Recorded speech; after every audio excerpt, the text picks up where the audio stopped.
ओम शांति। बच्चे, आज बाप तुमसे सीधी डायलॉग करता है। क्या तुम सोच भी सकते थे कि तुम भगवान से राजयोग सीखकर पूरे विश्व के मालिक बनोगे? ये कोई सपना नहीं, ये प्रैक्टिकल हो रहा है अभी, इसी जन्म में। मुरली सार। बाबा कहते हैं, बच्चे, देही अभिमानी बनकर बाप को याद करो, तभी तुम्हारा याद का बल जमा होगा और इसी याद के बल से तुम पूरे विश्व का राज्य ले सकते हो। देखो, पहले तो तुम्हारे ख्याल ख्वाब में भी नहीं था कि एक दिन परमात्मा खुद आकर तुम्हें राजाई सिखाएंगे। ये राजयोग कोई कहानी नहीं, यह तो उस सर्वशक्तिमान बाप की क्लास है जिसमें तुम बैठकर भविष्य के सतयुगी सम्राट बन रहे हो। तुम विचित्र देश के निवासी हो। इस विचित्र ज्ञान को तुम ही जानते हो। हम आत्माएं हैं, निराकार परमपिता परमात्मा की संतान।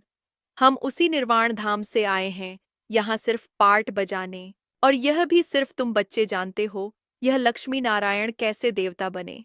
वे भी ऐसे ही राजयोग पढ़े, ऐसे ही देही अभिमानी बन बाप को याद किया, तभी तो उनका अद्वैत राज्य बना, जहाँ कोई लश्कर नहीं, कोई झगड़ा नहीं। विशेष पुरुषार्थ। यह याद बहुत गहरा बल देती है। यह कोई साधारण पढ़ाई नहीं, यह सर्वशक्तिमान शिक्षक की क्लास है।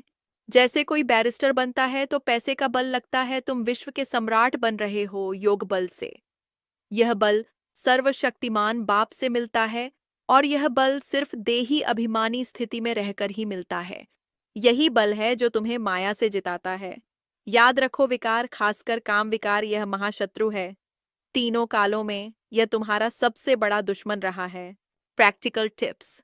बाबा कह रहे हैं, सुबह आधा या पौना घंटा योग में बैठो, साइलेंस में बहुत प्रेम से बाप को याद करो। जैसे बच्चे माँ बाप को मिस करते हैं, वैसे बाबा को मिस करो। हर दिन की शुरुआत बाबा की याद से करो। घर के काम, नौकरी, व्यापार, सब में बाबा को साथ रखो। सारा दिन याद भूल जाती है, इसलिए सवेरे की याद से बैटरी चार्ज करनी है। रात की आत्म चेकिंग। क्या आज मैंने देही अभिमानी स्थिति में रहकर बाबा को याद किया? क्या कोई भी विकार मुझे हिला पाया? क्या आज मेरी आत्मा और शक्तिशाली बनी?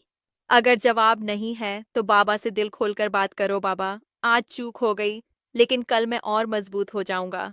स्वमान अभ्यास। मैं योग बल से विश्व का सम्राट बन रहा हूँ। मैं ही कल्प पहले लक्ष्मी नारायण बना था। मैं वही आत्मा, वही भाग्य, वही बाबा के दिल का ताज हूँ। बाबा कहते हैं, बच्चे, तुम अभी पुरुषोत्तम बन रहे हो। जितना तुम्हारा पुरुषार्थ, उतना ही ऊंचा तुम्हारा भविष्य। ये ज्ञान, ये योग, ये भाग्य अब या कभी नहीं। अगर ये बाबा का संदेश आपके दिल को छू गया तो नीचे कमेंट में लिखो, मैं योग बल से विश्व का राजा बनूंगा। इस चैनल को सब्सक्राइब जरूर करो। आज बाबा ने हमें चेताया, सच्चाई सिर्फ दर्शन से नहीं, धारण से मिलती है।